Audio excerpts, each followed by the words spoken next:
امیہ ابن خلف مکے کے سرداروں میں سے ایک اہم سردار تھا جو کفر اور شرک کا بہت بڑا پیشوا اور اسلام اور مسلمانوں کے حق میں روئے زمین کا ایک بہت بڑا شیطان تھا۔ ایک دن اس کو پتا چلا کہ اس کے کسی غلام نے بتوں کو پوجنے سے انکار کر کے کسی اور کو معبود بنا رکھا ہے۔ اس نے غلام کو فوراً بلا کر یہ پوچھا کہ میں نے سنا ہے کہ تم نے کوئی اور معبود بنا لیا ہے، سچ سچ بتاؤ کہ تم کس کی عبادت کرتے ہو؟ غلام نے کہا کہ محمد صلی اللہ علیہ وآلہ وسلم کے خدا کی۔ امیہ غصے سے لال پیلا ہو گیا اور کہنے لگا کہ محمد کی خدا کی پرستش کرنے کا یہ مطلب ہوا کہ تم ہمارے مقدس بتوں کے دشمن بن گئے ہو۔ سیدھی طرح راہ پہ آ جاؤ ورنہ ذلت کے ساتھ مارے جاؤ گے۔ میں یہ ہرگز برداشت نہیں کر سکتا ہوں کہ تم بتوں کی پوجا کرنے والے کے غلام رہ کر محمد کے خدا کی پرستش کرو۔ وہ غلام جو توحید کا سچے دل سے شیدائی ہو چکا تھا، اس نے بے دھڑک امیہ کو جواب دیا کہ میرے جسم پر تو تمہارا زور چل سکتا ہے، لیکن میں اپنا دل اور اپنی جان محمد صلی اللہ علیہ وآلہ وسلم اور اس کے خدا کے پاس رکھ چکا ہوں۔ اب اللہ کی عبادت ہی میری زندگی کا مقصد ہے اور تمہارے خود سے بنائے ہوئے بتوں کو پوجنا میرے بس کی بات نہیں ہے۔ یہ جواب سن کر امیہ بن خلف غیظ و غضب سے دیوانہ ہو گیا۔ ایک غلام نے اسے بے دھڑک جواب دے دیا تھا۔ اس نے کڑک کر کہا کہ اچھا تو پھر اپنی بے دینی کا مزہ چکھ، دیکھوں گا میں کہ محمد اور اس کا خدا تجھے کیسے بچاتے ہیں۔ امیہ کے تشدد شروع ہو گئے۔ مکہ کی زمین گرمی کے سبب بڑی مشہور تھی۔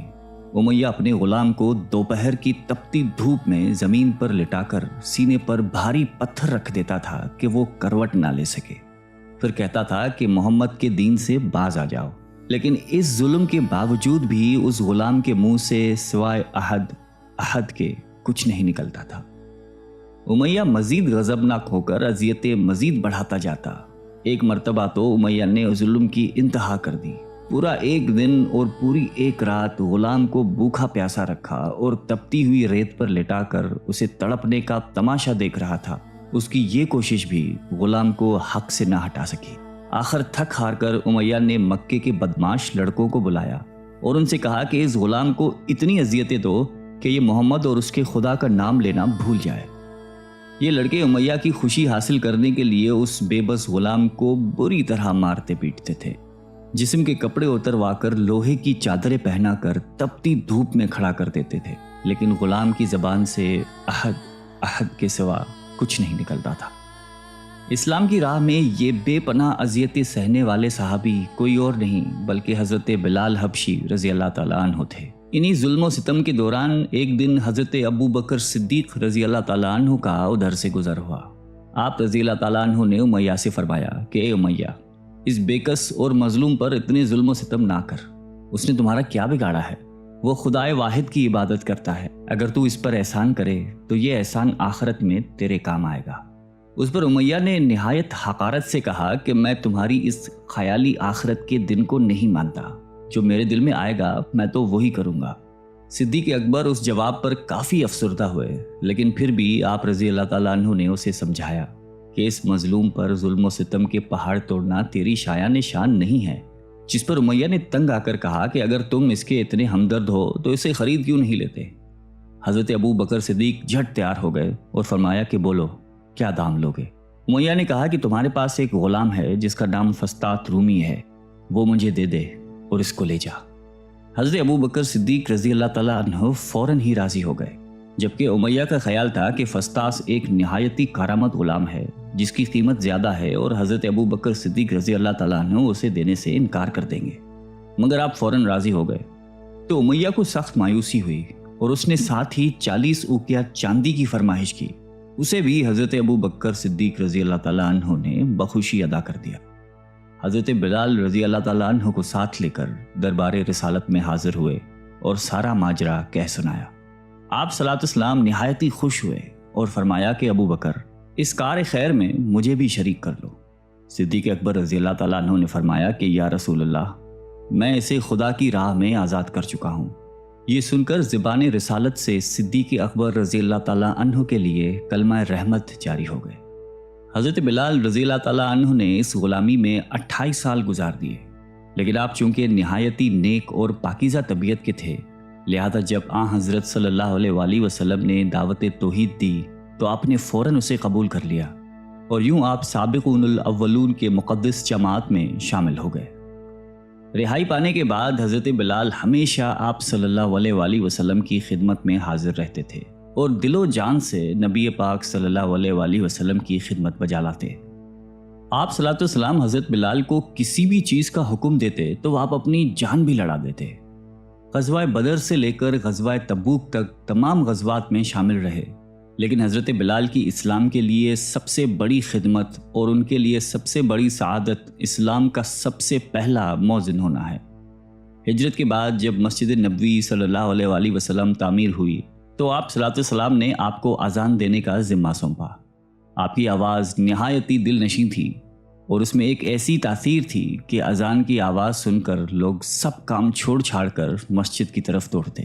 8 ہجری میں جب مکہ فتح ہوا تو کعبے کو بتوں سے پاک کرنے کے بعد آپ صلی اللہ علیہ وسلم نے حضرت بلال سے فرمایا کہ اے بلال، کعبے کی چھت پر کھڑے ہو کر اذان دو، اور یہ مبارک سلسلہ حضور صلی اللہ علیہ وآلہ وسلم کی حیات مبارکہ تک اسی محبت اور عقیدت کے ساتھ جاری رہا۔ لیکن 11 ہجری میں جب آپ صلی اللہ علیہ وسلم نے سفر آخرت اختیار کر لیا تو اس عاشق رسول صلی اللہ علیہ وآلہ وسلم پر غم کا پہاڑ ٹوٹ پڑا، اور مدینے میں رہنا اب آپ کے لیے دشوار ہو گیا۔ آپ کو ہر وقت پیارے نبی صلی اللہ علیہ وآلہ وسلم کی یاد ستاتی رہتی تھی۔ آپ صلی اللہ علیہ وسلم سے آپ نے سنا ہوا تھا کہ مومن کے لیے سب سے افضل عمل جہاد فی سبیل اللہ ہے، لہٰذا آپ رضی اللہ تعالیٰ عنہ خلیفہ اول حضرت ابو بکر صدیق کی خدمت میں حاضر ہوئے اور جہاد پر جانے کی اجازت طلب کی، لیکن حضرت ابو بکر صدیق رضی اللہ تعالیٰ عنہ نے آپ کو خدا کا واسطہ دے کر کہا کہ مجھے اس بڑھاپے میں تنہا چھوڑ کر مت جاؤ۔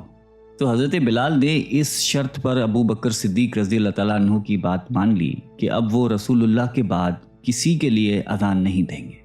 حضرت ابو بکر صدیق رضی اللہ تعالیٰ عنہ نے ان کی یہ بات مان لی، لیکن آپ کے دور خلافت کے بعد خلیفہ دوم حضرت فاروق اعظم رضی اللہ تعالیٰ عنہ کے دور میں بھی جب بیت المقدس کی تسخیر کے لیے شام جانا پڑا تو وہاں عیسائیوں سے صلح نامہ طے پانے کے بعد حضرت عمر فاروق رضی اللہ تعالیٰ عنہ نے ایک خطبہ دیا اور حضرت بلال سے درخواست کی کہ آج جب کہ قبلہ اول پر توحید کا پرچم لہرا دیا ہے تو اس باعظمت موقع پر اگر آپ اذان دیں تو ہم آپ کے مشکور رہیں گے۔